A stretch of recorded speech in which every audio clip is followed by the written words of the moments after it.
we're maladjusted.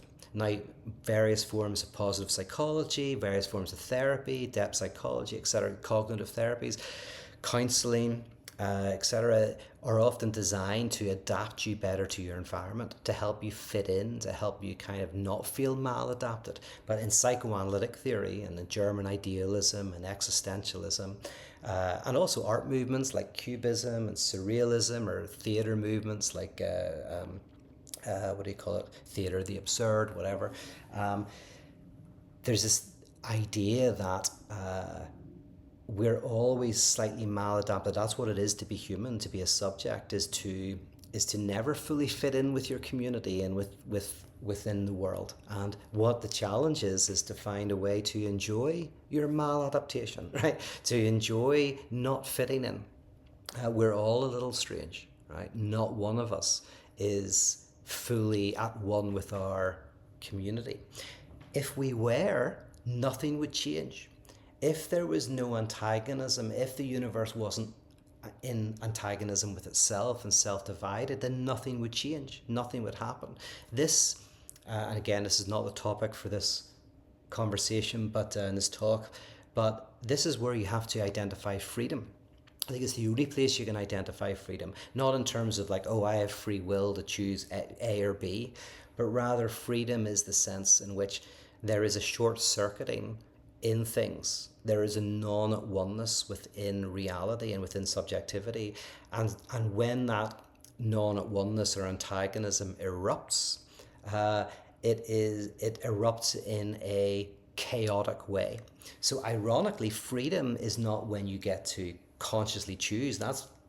You're not free there at all. Freedom is exactly the point when you go, oh, that wasn't me. What happened? That was out of the blue, right? So the very moment that you say, that wasn't me, like the Freudian slip, the explosion of something that corrupts the causal chain, right? That speaks. That's actually the site of freedom. And the name for that in subjectivity is the unconscious.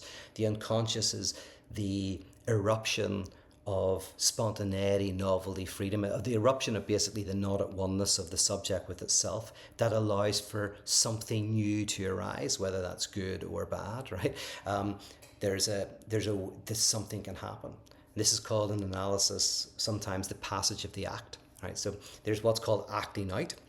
And when you act out, you do something violent or disruptive, but that's addressed to the big other, right? So when you act out, maybe a child in school is misbehaving, but what this is a cry for help.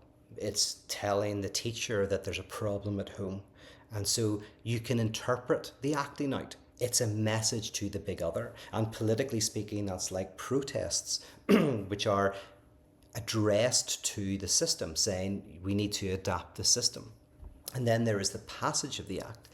The passage of the act is a disruption that is not a message, a ciphered message to the big other, to the symbolic system. It erupts out of the system, but it is not addressed to the system. It speaks without saying anything.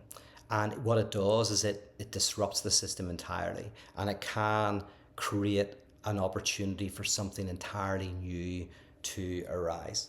So even politically, I think these terms, passage of the act and acting out, are important.